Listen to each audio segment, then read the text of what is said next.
Hey, what's up, everybody? This is your boy Beast Gamer Kuma from Kumazoka Entertainment here with Emochi. You may have known her from Born with a Controller, and we're here today to talk video games in our first podcast in a way. I did a podcast before, but it's not the same thing. But anyway, Emochi, how you doing today? I'm sleepy. As most are on a weekend. No, but I'm sleepy on the West Coast. I'm sorry. I Yeah, know well, it's it's early. early. I know it's early for you on the West Coast, and I do apologize. No, it's fine. I wanted to wake up early anyway. Gotcha. That's not being a potato. So, on our special topic today, which has been driving my beast mind crazy for a while now, raids. Can it work outside of MMORPGs? We will discuss. So, I brought you in because you are one of the leading experts into MMOs and many games. And Quote, you know, unquote. yeah, quote unquote. And honestly, you know more than me in MMOs because I'm still kind of noobish when it comes to MMOs. But yeah. So, what is a raid in general? I want you to break that down for our audience. Well, my definition of a raid is just multiple people trying to accomplish a common goal or defeat a boss. That usually takes more than probably 10 people. And the length of time usually, give or take? Depends on the group. Yeah. Yeah. We did a 6-hour raid one time at Destiny 2. I mean, I remember when I was playing WoW back in the day, and it would take days, sometimes even a week to finish a single boss.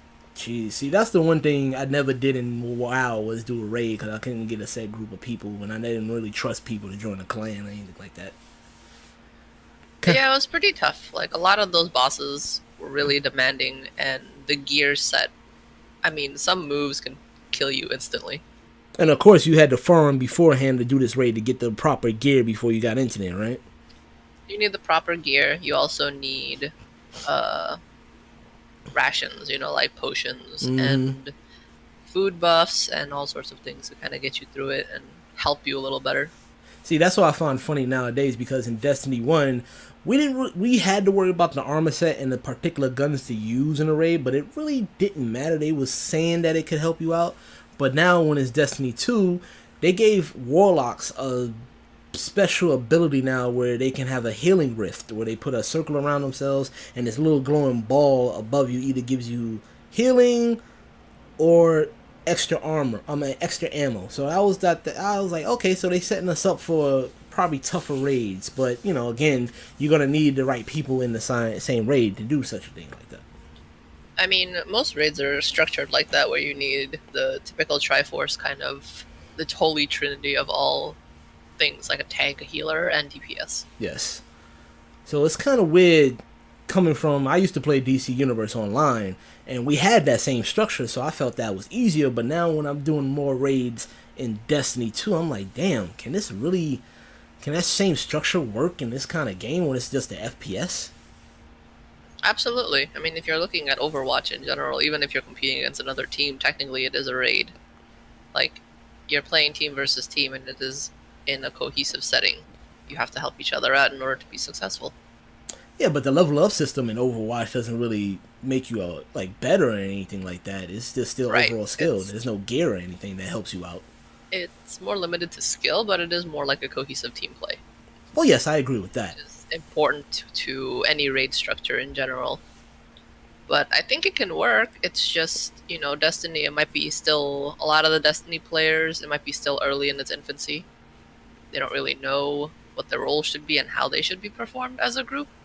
Because I'm also thinking about other games that were on my list. It's like this triggered a memory. Did I ever play raids in other games? And I'm thinking about Borderlands, the Borderlands series. Yeah, Borderlands was pretty raidish, no? Yeah, it was. Especially a lot of the boss fights, you really had to level yourself up and get the certain type of, shield abilities and guns before going into a boss fight. Or it was more of a structure of that it went the other way, where you went in there just to get better gear after you beat the boss, and we used to just keep on rinse and repeating to get better gear all the time. So I get it. Yeah, it was kind of awkward. It's kind of like what we're doing right now with Destiny 2 raid. We keep on going to the same checkpoint, skipping all the other stuff, and going straight to the boss room, and redoing it each time so we can get better gear. Which is, I find, in a sense, a catch-22 because you have to level yourself up to either fight the boss, but you're also trying to get better gear than the gear that you already have. Well, let me tell you a story about Guild Wars 2 Go for it. and Blade and Soul. Go. Oh shit, Jesus. You literally run through all that trash to get to bosses because it'll take you fucking forever to go through that. Even though you want to level, you're just like, fuck this shit. I'd rather just get the gear. Because the gear will go a long way. Like, almost longer than if you were a higher level. Damn. So, that's what they used to do in Blade and Soul. Like, people would just skip rooms and rooms of trash just to get to the boss. Yeah, so they had checkpoints too in those games. Yes and no.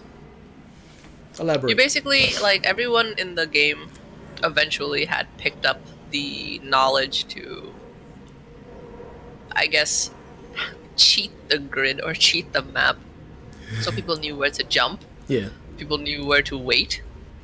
People knew where to fly to. People knew where to hide. People knew where to, meet up and stop. But there were no real checkpoints. Okay. Like, people knew where, if you stood in a certain place, it would reset the mobs. It's quite interesting. And they never fixed it, so I'm assuming it was intentionally made before the game. Like, half the battle was figuring out how to break the map. I see a lot of people try to glitch a game just to get past anything. There's a few glitches in Destiny 2's raid. Like, you can glitch the boss room so you don't have to have ads come out all the time or at all. And you just, like, get to the main fight. Yeah, that's definitely something that's pretty common in most games. Yeah, I mean, it's a nice exploit to do anything like that. I mean, unless it's, I'm not saying you're cheating yourself out of an experience or anything like that because it's not like they drop anything for you. You're just trying to get to the loot of the matter. Like, people don't have time to waste, and some people are very limited on their time, so they get really bitchy about, oh my god, everything's so slow. Yeah, this is all. Yeah, we hear a bunch of that too. I'm like, look, man, you getting into a raid, you're gonna have to pack a lunch, okay? It's like, even in WoW, where things have changed significantly since vanilla, from what I remembered. Yeah.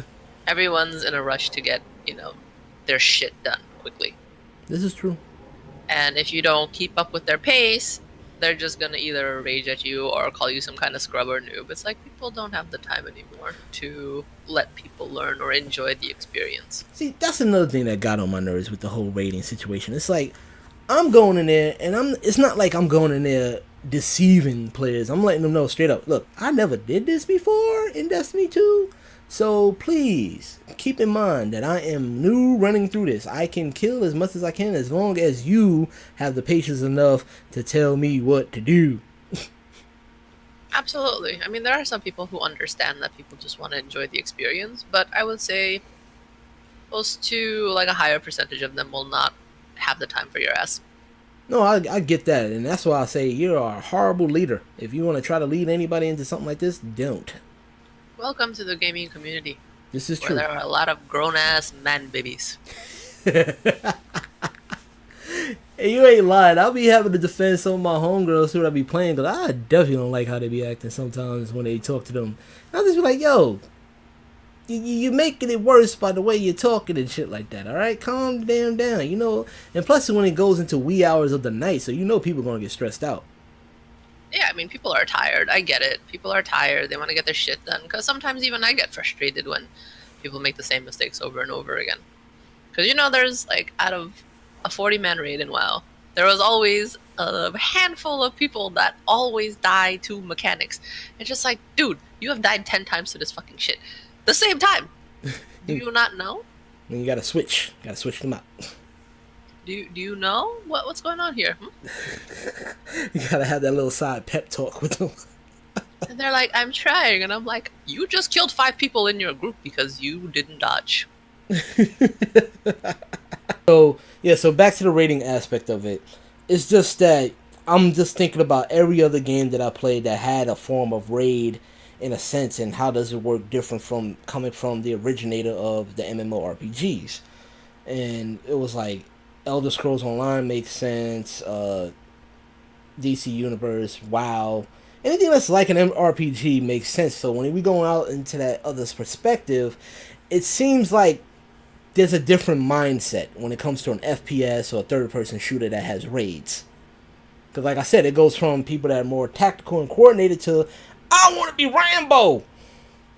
Yeah, but that's really the demographics' fault, not necessarily the game's fault. This is I true. believe that raids can work. It just depends on the people who are playing it. Unfortunately, people who are playing FPS are like, I want the glory. Because it's I been want a, to be cool. like in Destiny 1, there was a weird exploit where it actually is a video. Somebody did a whole Vault of Glass raid by themselves. Which many Yep. thought it shouldn't be possible, but yeah, he did it by himself. But the only kicker is you have to use a certain class character, like the Warlock, with a particular jumping ability he had in Destiny 1, and he got through the raid no problem. Well, I know a lot of people in who played Diablo. For a while, they just used a specific class because they were broken as shit. Now, Diablo is more, what, MOBA? No, it's a dungeon crawler. Okay, Dungeon Crawl. So Dungeon Crawl, yeah, that's another one. Yeah, Dungeon Crawlers. Okay, but I could see Diablo. You could do that by yourself. Yeah, but the thing is that for a while, only one class can really do the super hard shit. What class was And that? then eventually they normalized it. I think it was the monk that can do horse shit. Oh, okay. I guess the developers like, no, we can't have this. Mm-mm. Oh, we gotta make it fair for everybody. So they made everybody be able to do it pretty much. Okay, that makes more sense. I'm glad that happened because usually it's the other way, the latter, where they nerf the monk, and so they can't do that no more. They want to make it difficult for a reason. So raids, obviously, we come to the conclusion it can work for other game genres, but it's just that you got to get used to the mechanics. Outside, Communication is key, really. it's Like, you always have key, to. and If you want people patience. to be successful in a raid, you either have to watch the videos, know the fights, or if you want to go in blind, the whole group has to be Coordinated. understanding of that.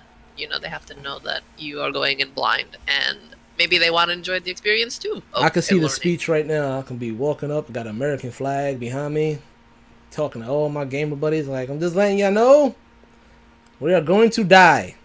A lot. I have no idea what I'm doing. We're going into this with no knowledge whatsoever. None of us studied, so don't even give me that dirty ass look. So, good luck and try not to frustrate. If one of y'all can go to the side and look this up before we go into, that would be great. Just saying, just throwing it out there. That would be my Yeah. speech before raid.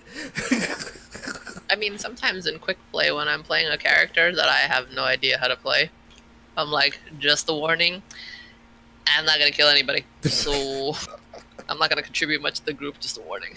Like what my friend said that one time. He's like, just letting y'all know I'm going to Leroy Jenkins the shit out of this. Right now. Yep.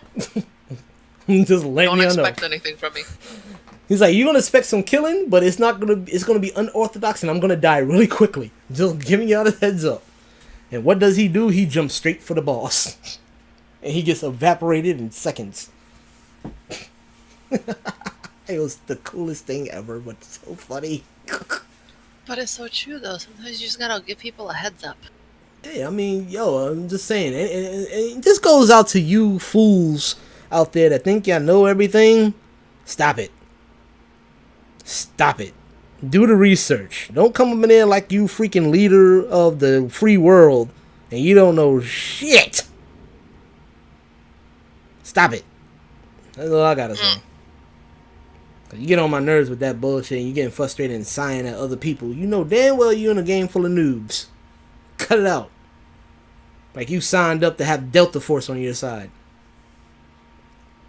I mean, if you're going into regular matches and not competitive, then probably you should expect not very much. Yeah, I mean we all knew each other, but it was just weird and frustrating. I was just like, Jesus. I was like, I didn't say I was an elite squad member of A team. Don't get it twisted. Jesus, I'm hungry. I'm still working on this crunchy ass granola bar.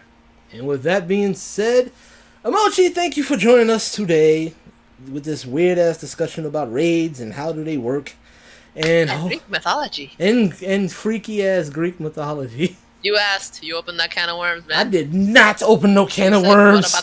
What about the cow people? I'm like, No, no, I didn't ask for a wanted to get into Pokemon origin nerfing. story. I don't know. You wanted to talk about nerfing. You got some salt going up under. Yeah, we're gonna save a lot of that salt for another segment because that'll be a 3-hour discussion, maybe more, if we do that right now. So I hope you enjoyed this first podcast. I hope to see Emochi again next time. Maybe we'll have more guests with us. Definitely We be fun. should. Yeah, we should have more guests to join us into this romp. Friends. And as always, please check out this website, Kumazoka Entertainment. Hit the like and subscribe button on this video. Check out Emochi's channel on YouTube, especially her Etsy page, which I will have in a link in the description below. She has a lot of nice new trinkets and stuff for the Halloween season going on right now, and some delicious brooches for you to have. Try not to eat them though; they are tempting. And they'll definitely get to you before Halloween if you order recently. Yes, like get there now, not now, but right now. Like now. Yeah, So. now. See, now you're here. You should be back there already ordering.